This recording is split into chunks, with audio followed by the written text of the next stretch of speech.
So the conference finals are finally here, and the usual suspects are nowhere to be seen. Could we possibly be in the new era in the NBA where the little guy gets a consistent shot to win a championship? It's a beautiful sight.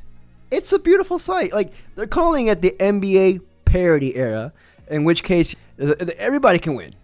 Everybody can win. There's not just the main dudes up top. No, there's no oligarchs. I love it, dude. I mean, makes me emotional. Makes me want to shed a parody tear. Like, case point, the Final Four teams right now, they're on the verge of making history for their respective franchises. I mean, the Knicks haven't won a championship since 1973. The Indiana Pacers, their most recent chip was that same year, but not in the NBA, in the ABA. So that they don't really count. You know, the Oklahoma City Thunder, the same boat. The Oklahoma themselves has never won a chip. But the previous franchise of Seattle, I mean, they won a chip in 1979 when they called Seattle a home. And then finally, the Timberwolves. The Timberwolves, they have never been to the NBA Finals. It's like a breath of fresh air. A new champ will be crowned. There's going to be somebody in the royal family who is not inbred. No, somebody in the royal family who's from the common peasants. One of the common peasants made it. We made it, dude.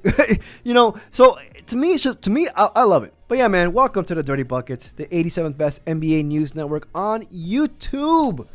If you enjoyed this video, please like and subscribe. I would truly appreciate it. I have a stat for you guys.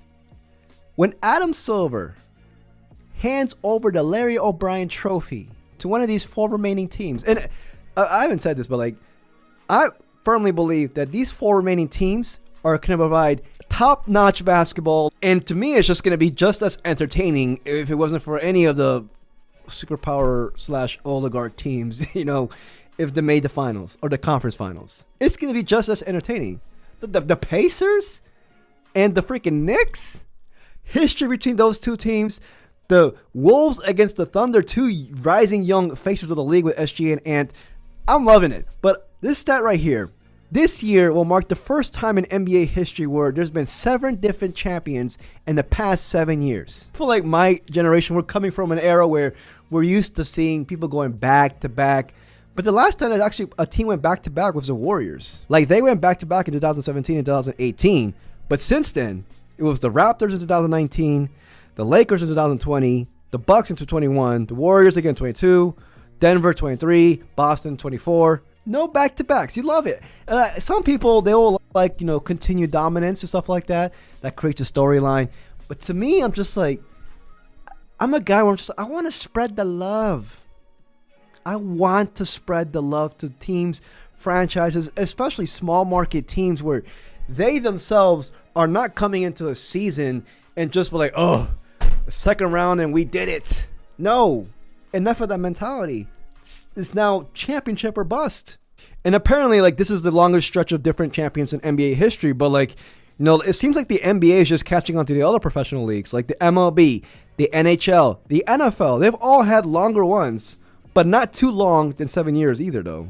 And I feel like that's one thing where the NFL had on the NBA is the spontaneity. It's just more of like the surprise element where there's a Cinderella team that can go far into the playoffs, who can beat anybody on a day-to-day basis. Last year was my Commanders. He went to the NFC Championship, boy.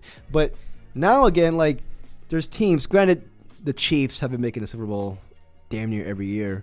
But, you know, there's always that team. It could happen on any given day. I feel like that's one thing that the NFL had on the NBA. But now I feel like it's switching up.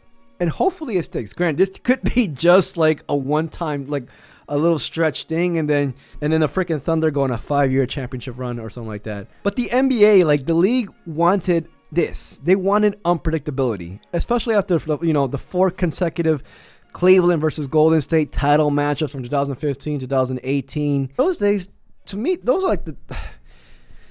Even though it created a lot of NBA history moments, historical moments that we will never forget, the LeBron block, it was like the Dark Ages. In my opinion, I'm just like, God, Jesus Christ! Like, I don't even care what. Like, the Wizards were somewhat relevant, but I'm just like, the fuck, what are we gonna do? Get bounced in the second round?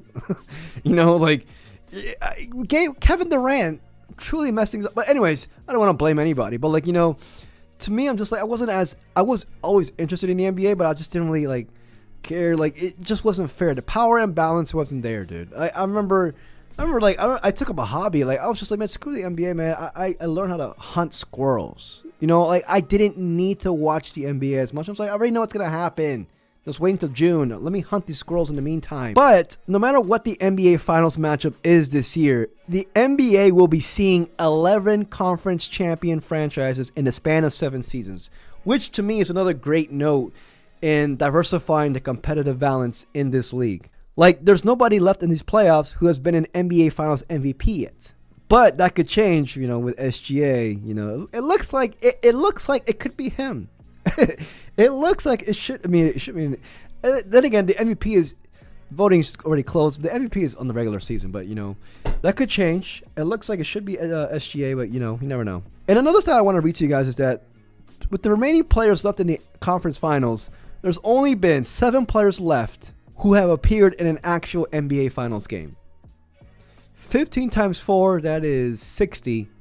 7 out of those players have played in an NBA Finals game. The rest of them are virgins. They haven't played in an NBA Finals game. Like, the only 7 players is actually Aaron Nesmith, Pascal Siakam, Thomas Bryant, PJ Tucker, Cam Payne, Mikal Bridges, and Alex Caruso. Some of those guys are not going to even play that many minutes. Well, Thomas Bryant, you know, I like Thomas Bryant. You know, he's a good rah-rah guy, but I mean, he's not going to play 20 minutes a game. and also, you know, Siakam's the only player left of those players who've had more than 100 finals points. But yeah, man, it just seems like a new era, hopefully, that I want to stick, but you know, you never know with the NBA. I feel like the NBA right now is they're at a phase where, you know, they want to sell you the product, which is, to me, like, the skill level is at an all-time high, but at the same time, the drama level is all at an all-time high as well. It's kind of 50-50. It's 50-50. But yeah, but with these 2 conference finals matchups, I want to stick this out there that the Oklahoma City Thunder are 6-2 against the 3 conference finalists, while New York and Indiana both went 3-4 and 3-5 respectively against the rest of them.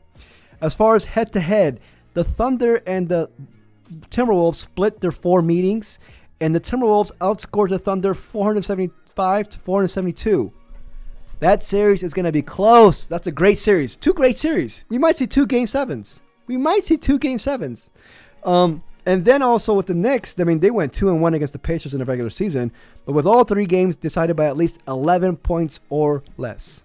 NBA probably wanted the Celtics there. The NBA probably wanted the Warriors, but this could be a blessing in disguise.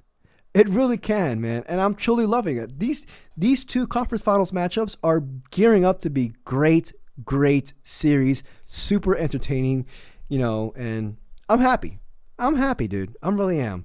But let me know what you guys think. You know, some people are not happy. Some people want continued dominance, and then, you know, respect to them. But to me, I want to share the love. But yeah, man, if you enjoyed this video, please like and subscribe. I truly appreciate it. Till next video, peace, y'all.